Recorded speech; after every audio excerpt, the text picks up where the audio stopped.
मैं उदयन शर्मा हूं और स्टूडेंट पॉलिटिक्स के टाइम से ही या कहें कि और भी पहले बचपन से ही मैं राजनीति से जुड़ा हुआ हूं, क्योंकि मैं एक राजनीतिक विरासत के परिवार से हूं। मेरे पिता मगनलाल शर्मा मथुरा के सबसे प्रमुख नेताओं में से थे।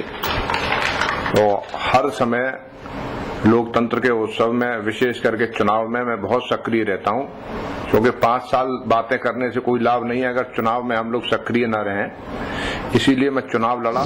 देखिए, मैं खुद एक तरह से राजनीतिक बेरोजगार हूं और 15 वर्ष से मैं चुनाव जीतने का प्रयत्न कर रहा हूं। तो बेरोजगारी और असफलता और एक नौजवानी के व्यर्थ जाने का जो कष्ट होता है, वो मुझसे ज्यादा किसको हो सकता है। कि मैं राजनीतिक परिवार से जरूर हूं, लेकिन मैंने संघर्ष में, विरासत में संघर्ष पाया है।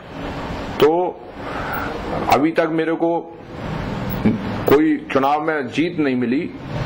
तो बेरोजगारी का जो दर्द है, असफलता का जो दर्द है, वो मैं अच्छी तरह से समझ सकता हूं। इसके बावजूद कोई पद पे ना होते हुए भी मैंने अपने निजी संपर्कों से बहुत लोगों की नौकरी लगाई है। समाज को शिक्षित करना समाज का सामूहिक उत्तरदायित्व होना चाहिए।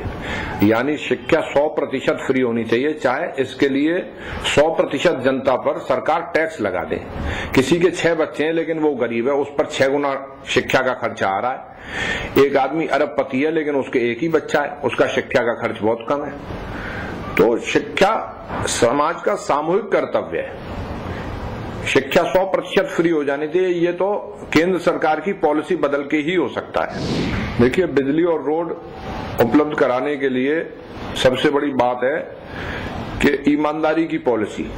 आज रोड पहले से बना हुआ है, उसके ऊपर रोड डाल दिया जाता है। तो इस तरह जो बजट को पचाने के ठेकेदारों के और नेताओं के सामूहिक प्रयास होते हैं, इसको बदलने के लिए ऊपर से पूरी नीतियां बदलना जरूरी है। महिला सशक्तिकरण के लिए हमने बहुत कुछ किया भी है। ऑलरेडी मेरे घर में जो नीचे बहुत बड़ा भवन है, 20 वर्षों से अधिक समय हो गया, AIWC यानी ऑल इंडिया वुमेन कॉन्फ्रेंस के 3 यहाँ पर एक वृद्धावस्था प्रकल्प, शॉर्ट स्टे होम, 3 अनाथालय महिलाओं के लिए चल रहे हैं। और मोहिनी गिरी जो एक बहुत ही बड़ी महिला आयोग की अध्यक्षा भी रही हैं और गिल्ड फॉर सर्विस चलाती हैं, उनको मैंने यहाँ सस्ती भूमि उपलब्ध कराई विधवा माओं के लिए, जिसमें आज माधाम चल रहा है। वो भूमि मैंने उपलब्ध कराई और उन्होंने मेरे को इसीलिए अपनी एडवाइजरी कमेटी का सदस्य भी बना रखा है।